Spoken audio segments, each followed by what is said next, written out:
tenemos que prepararnos para el gran impacto económico que va a tener esta crisis en la República Dominicana. Por ejemplo, los organismos internacionales como la CEPAL, el Fondo Monetario Internacional, están proyectando un decrecimiento económico que es increíble, y están ya hablando de una recesión mundial. Pero se habla de una recesión sin precedente, no solo en República Dominicana, sino en el mundo. Entonces hay que prepararse para eso. Dice la CEPAL, por ejemplo, que en la región de América Latina la caída del PIB será de menos 18%, sin descartar, ¿verdad?, que haya contracciones entre menos 3 y menos 4%. Imagínense, un país como República Dominicana que en los últimos 8 años ha crecido 5 y 6% en su economía, que tenga un decrecimiento por debajo de 1. Sería devastador. Es decir, hay que prepararse para una situación crítica.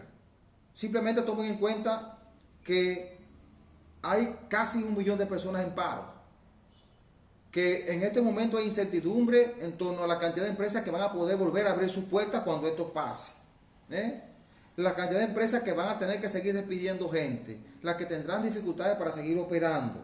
Es decir, es una situación crítica. Las zonas francas cerradas, es decir, se nos van a caer las exportaciones. El turismo, que no se sabe cómo se va a recomponer, porque si no hay vacuna para el coronavirus, y es un virus que se propaga por el contacto entre personas, imagínense entonces cuál será el efecto devastador para el turismo. Y otro aspecto es el de las remesas. República Dominicana ha vivido hasta ahora de manera fundamental el turismo, que aporta 7.500 millones de dólares cada año a la economía. Remesa que aporta una cantidad similar, es decir, remesa lo que envían los dominicanos residentes en España, en Estados Unidos, en Italia, en Francia, en Inglaterra, en las islas del Caribe, etcétera, etcétera. Imagínense, quítale las remesas, quítale zona franca, que no habrá exportación, quítale a eso el turismo, es decir, y agréguele entonces el efecto demolidor que va a tener las empresas en el empleo. Es decir, aquí será difícil gobernar.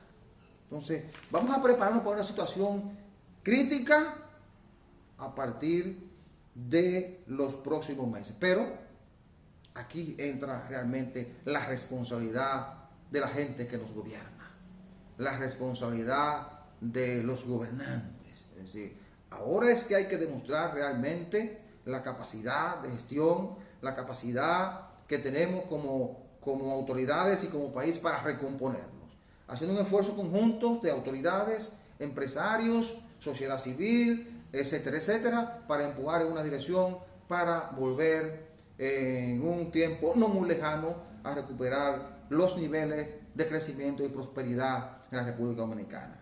Pero ciertamente vamos a vivir momentos difíciles, no solamente en República Dominicana, en el mundo. Ya al día de hoy los países están acudiendo a los organismos internacionales a buscar préstamos. La cantidad de recursos que están reclamando diferentes gobiernos es extraordinaria. Y hay que hacerlo. Hay que hacerlo para atender a la gente. Hay que hacerlo para reactivar las economías. Hay que hacerlo para evitar los levantamientos sociales, que posiblemente los haya por la diferencia social que se va a dar.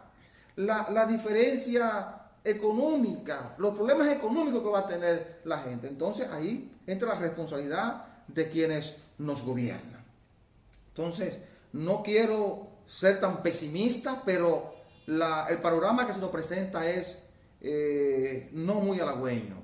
Y aquí quiero reiterar que se necesitará mucho la colaboración de todos, de gobernantes y gobernados, para lograr reencauzar nuestra economía, los niveles de prosperidad de la gente, y que los que menos puedan vivir sin esos grandes niveles de crisis, porque siempre los que menos pueden son los que sufren la peor parte, no importa el tipo de crisis a la que se enfrenten las sociedades.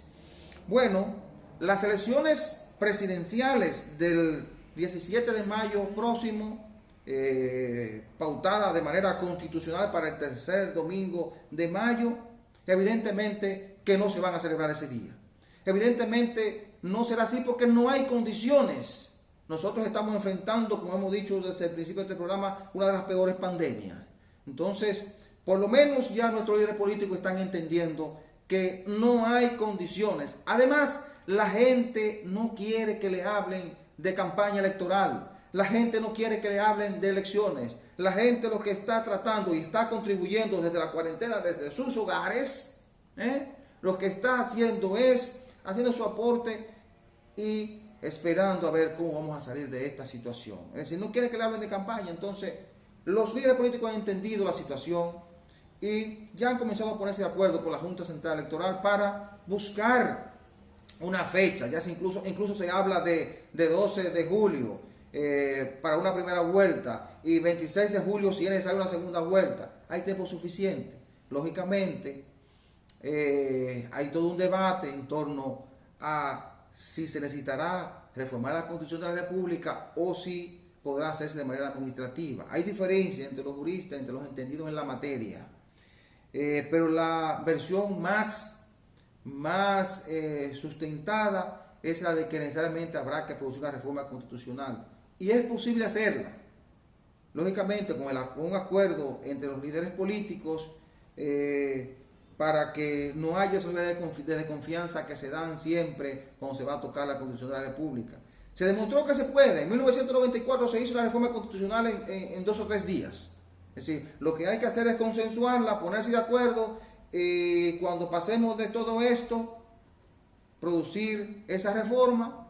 Podemos tener una fecha tentativa por esa reforma para que entonces las elecciones se celebren en julio, si es posible. Porque estamos proyectando que pudiéramos haber superado esto de aquí a julio. Si es posible en julio. Yo decía en el último programa que hicimos antes de entrar en la cuarentena. Mayo si es posible. Ahora yo digo julio si es posible. Porque quizás, o sin quizás, es una pandemia en que se ha demostrado que solo el aislamiento social puede ayudar a superarla. Entonces, no tenemos una vacuna. Entonces es muy probable que la hayamos superado, pero también es muy probable que no se haya superado para la fecha. Entonces pudiéramos ir definiendo una fecha tentativa y luego producir la reforma constitucional para esas elecciones. El 24 de abril próximo tendrá que producirse la transición en las alcaldías. En los 158 municipios tendrá que producirse una transición. Se ha preparado todo un protocolo entre los alcaldes salientes y los alcaldes entrantes. Un protocolo para producir unas actividades protocolares sin la mayor cantidad posible de personas. Con la menor cantidad de personas. De manera tal que se pueda guardar las distancias, tomar las medidas del lugar para que se pueda hacer el traspaso de mando en cada alcaldía sin que aquí se produzcan contagios de coronavirus. Entonces, también se está hablando de que para la elección de los presidentes de las salas capitulares se podría respetar la llamada regla de oro que siempre se ha aplicado en las alcaldías, que consiste en que el partido que gana la alcaldía también preside la sala capitular. Es una idea que se está discutiendo, ya los partidos políticos lo han puesto sobre la mesa y se espera que ya a principio de esta semana se haya superado, ¿verdad? Se haya logrado algún tipo de acuerdo para entonces dedicarse al montaje definitivo de ese traspaso de mando. Ojalá los alcaldes salientes hayan tenido tiempo para poner las cosas en orden. Sabemos que les sorprendió o nos sorprendió a todos la pandemia, ¿verdad? pero hay un mandato que debe producirse el 24 de abril.